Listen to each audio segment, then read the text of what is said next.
sa relationship. Kasi minsan, nagkakaiwalay tapos nagsisisi. Away bating relasyon ni Aljur Abrenica at Kylie Padilla. May patutunguhan nga ba? Ilang beses nang napabalitang hiwalay na ang magkasentahang Aljur at Kylie. Pero sa balikan din nauuwi ang madalas na alitan ng dalawa. Kasi madalas yung problema namin hindi sa amin. It's always kasi daming nagkukwento na hindi naman pala totoo. Ngayon naayos na. Noon mahirap. Ako yung bago pa sa akin lahat eh. So noon, inaamin ko, mas ako yung nagre-react noon. Kasi hindi ko pa alam, showbiz eh. Pero ngayon, kinakapaan, naano ko na. I'm grasping how you handle the problems. Siguro yung natutunan ko sa bawat, sabi nga, away-bati namin is kung paano pangalagaan yung isang relasyon. Kasi minsan, nagkakaiwalay tapos nagsisisi. Ako hanggat maaari, hanggat may nararamdaman po ako eh, hindi ko pipigilin. Madalas pa rin bang umiyak si Kylie dahil kay Aljur?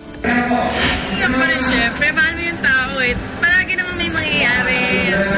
Pero at the end, dapat alam niyo na mahal niyo isa't isa. Pero pag kailangan kasi minsan sa taping iiyak ako. Sabi ka ako mahugot? Minsan kasi dumarating na lang sa eksena na naalala ko siya. Kung nooy hindi pabor si Robin Padilla sa pakikipagnobyo ni Kylie kay Aljur, ngayon daw ay unti-unti na itong natatanggap ng ama ng dalaga. Tanggap na daw ni Papa, hinahayaan na niya. Although, may mga nagbabantay pa rin na hindi ko lang nakikita. So, okay na yun. Sa kanilang mga pinagdaanan, masasabi ba ng magkasintahan na worth it ang kanilang mga ipinaglalaban?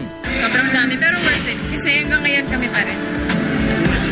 Hindi naman po kasi talagang madali magkaroon ng relasyon katulad ng kay Kylie.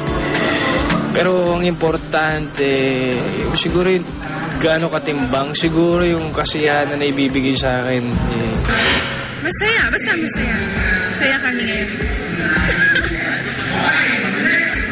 Yung mga ibang pangarap ni Kylie na natupad na, yung mga pangarap ni Kylie na naging pangarap ko na natupad na, marami pa siyang mga bagong pangarap na gusto kong matupad.